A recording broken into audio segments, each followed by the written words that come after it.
Muy buenos días, jóvenes de quinto semestre. Esta es su clase de Derecho. Como recordarán, hemos estado hablando acerca de las garantías de seguridad jurídica. Hoy nos vamos a referir al artículo 20 constitucional. Este dice: en todo juicio del orden criminal tendrá el acusado las siguientes garantías. 1.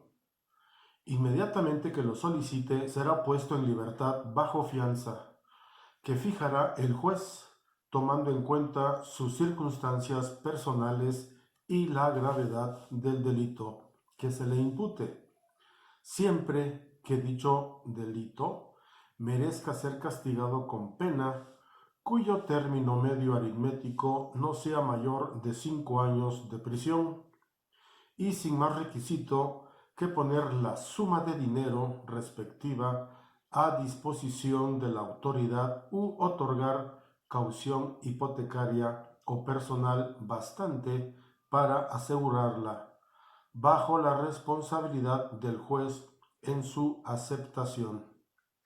En ningún caso la fianza o caución será mayor de 250,000 pesos, a no ser, repito, a no ser que se trate de un delito que represente para su autor un beneficio económico o cause a la víctima un daño patrimonial, pues en estos casos la garantía será cuando menos 3 veces mayor al beneficio obtenido o al daño ocasionado.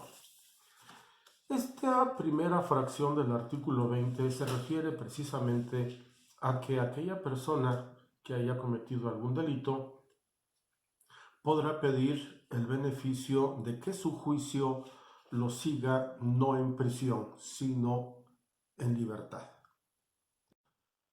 Es decir, esta persona no es que se le haya declarado ya inocente, seguirá su juicio, su proceso, pero en vez de estar en una cárcel, en un ceferezo, podrá estar en su domicilio, o si el delito no es tan grave, podrá estar en la ciudad, no podrá salir de la ciudad, y cada 15 días tendrá que ir ante el juez a firmar una libreta. Si el señor cometiera otro delito o no llegara a firmar, el juez le puede retirar el beneficio de la fianza. Este artículo 20 en su fracción primera dice que el delito no debe pasar de la media aritmética de 5 años. Voy a tratar de explicarlo. Todos los delitos tienen un mínimo y un máximo de condena. Vamos a poner un ejemplo. Si un delito, el máximo son de 4 años máximo y el mínimo es de 6 meses, entonces si computamos 4 años más 6 meses son 4 años 6 meses. No pasa de 5 años. Pero en el caso de un delito que sea 4 años mínimo y 10 máximo, estaremos hablando de 10 años y obviamente sobrepasa con el doble la media aritmética. El juez va a fijar de acuerdo a las circunstancias personales, es decir, en que trabaja, tiene posibilidades de huir, o si el delito obviamente no es tan grave. En todo caso, el juez va a determinar si procede o no procede que esta persona infractora pudiera salir para seguir su juicio, entre comillas, en libertad. En caso contrario, pues entonces el juez, determinando que puede escapar de la justicia, va a decidir entonces retenerlo, es decir, meterlo a la cárcel. Bien, el artículo 20, su fracción segunda, o 2, como quieran llamarle, no podrá ser compelido a declarar en su contra, por lo cual queda rigurosamente prohibida toda incomunicación o cualquier otro medio que tienda a aquel objeto. Fracción tercera. Se hará saber por audiencia pública y dentro de las 48 horas siguientes a su consignación a la justicia el nombre de su acusador y la naturaleza y causa de la acusación, a fin de que conozca bien el hecho punible que se le atribuye y pueda contestar el cargo rindiendo este acto su declaración preparatoria. Recuerden que cuando hablamos de 48 horas o de 3 días, no hablamos prácticamente de un día, sino hablamos a partir de que esta persona es detenida, comienza a correr este término.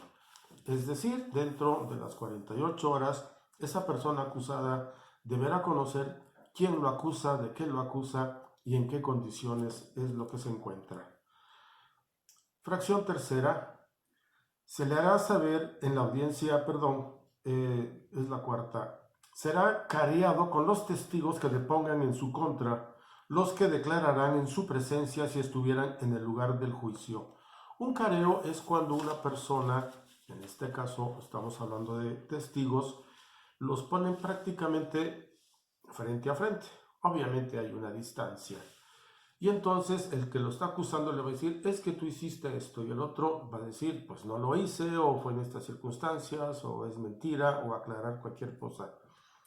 Igual va a pasar con los testigos. Se llama careo y eso tiene derecho el acusado. Artículo 20, fracción quinta. Se le recibirán los testigos y demás pruebas que ofrezca, concediéndosele el tiempo para que la ley estime que es necesario para el efecto y auxiliándole para obtener la comparecencia de las personas cuyo término solicite. También la fracción séptima dice, le serán facilitados todos los datos que solicite para su defensa y que conteste en el proceso. Por último, la fracción novena. Se le oirá en defensa por sí o por persona que trate de su confianza o por ambos según su voluntad. En caso de no tener quien lo defienda, se le presentará una lista de los defensores de oficio para que elija él o los que le convengan. Si el acusado no quiere nombrar defensores, después de ser requerido para hacerlo, al rendir su declaración preparatoria, el juez le va a nombrar un defensor de oficio. El acusado podrá nombrar defensor desde el momento en que se ha prendido y tendrá derecho a que éste se halle presente en todos los actos del juicio, pero no tendrá obligación de hacerlo comparecer cuantas veces lo necesite. Esto último es cuando una persona es detenida, si él tiene su abogado, pues entonces de manera particular lo va a contratar.